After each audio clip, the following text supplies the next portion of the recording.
சுண்ணாம்பு கரைச்சி எழுதிட்டு இருக்கானுங்க. வருஷம் வருஷம் நாம தானே சுண்ணாம்பு கரைச்சி ரோட்ல ஹாப்பி நியூ இயர் எழுதிட்டு இருப்போம். எப்படி உங்க கையில அந்த சுண்ணாம்பு டப்பா இருக்கலாம்? எப்படி எழுதுறான்னு பாக்கலாம்.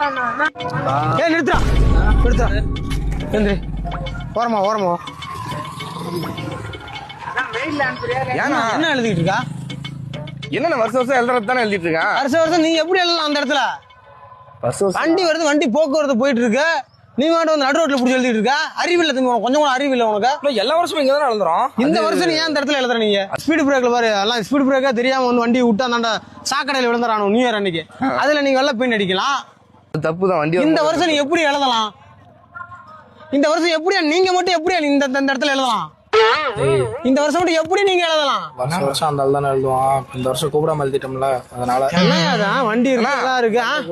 நீ எழுதுனா அதுக்காக சொல்லு தம்பி.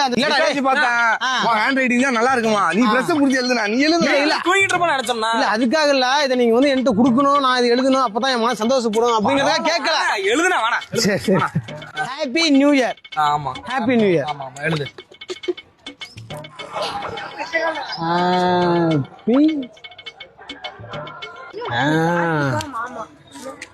வருஷா வருஷம் இப்படி சுண்ணாம்பு டப்பாவை புடிச்சு இந்த ரோட்ல எழுதுனா தாயா ஹாப்பி நியூ இயர் கொண்டாடின மாதிரி இருக்கு. சந்தோஷம் புரியுதா? இனிமே என்ன வேணா எழுதிங்க. ஒரு வாரத்தை சொல்லியிருக்கலாம் ஹாப்பி நியூ இயர்ரா. கரெக்டா?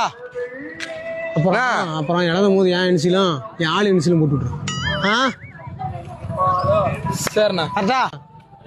உறுப்புக்கு ஒரு ஆள் இந்த மாதிரி இருக்கானோடா. போலாம் வா. எழுதும் வேணாம், ஒண்ணு வேணாம்.